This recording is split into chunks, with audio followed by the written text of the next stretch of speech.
Pergunta: o que significa Jesus ser o Filho de Deus? Jesus não é Filho de Deus no sentido como concebemos um pai e um filho. Deus não se casou e teve um filho. Jesus é Filho de Deus no sentido que ele é Deus manifestado em forma humana. João capítulo 1, versículos 1 e 14. Jesus é Filho de Deus porque ele foi concebido pelo Espírito Santo.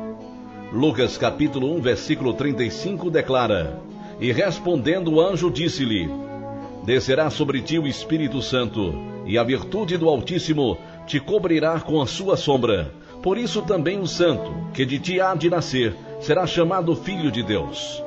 No tempo em que foi escrita a Bíblia, a expressão Filho do Homem era usada para descrever um ser humano.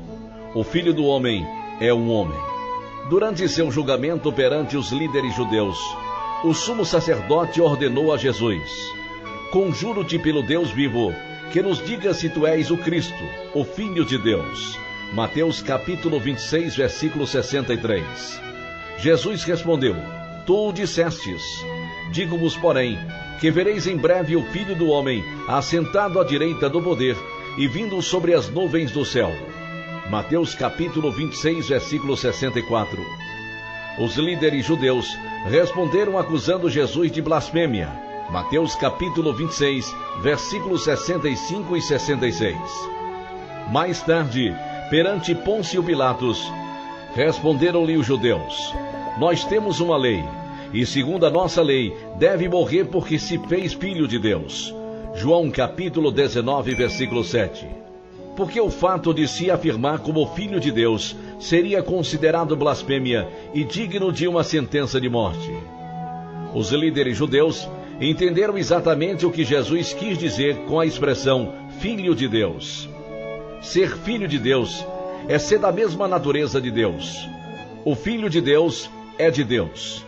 A afirmação em ser da mesma natureza de Deus, e de fato ser Deus, era blasfêmia para os líderes judeus. Então exigiram a morte de Jesus. Hebreus capítulo 1, versículo 3 expressa isto muito claramente: o qual o Filho, sendo o resplendor da sua glória e a expressa imagem da sua pessoa. Podemos encontrar um outro exemplo em João capítulo 17, versículo 12, onde Judas é descrito como filho da perdição. João capítulo 6, versículo 71, nos diz que Judas era filho de Simão. O que João capítulo 17, versículo 12, quer dizer quando descreve Judas como filho da perdição? A palavra perdição significa destruição, ruína, fraqueza.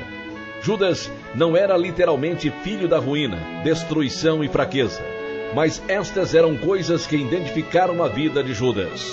Judas era uma manifestação da perdição. Neste mesmo aspecto, Jesus é o Filho de Deus. O Filho de Deus é Deus. Jesus é Deus manifestado. João capítulo 1, versículos 1 e 14.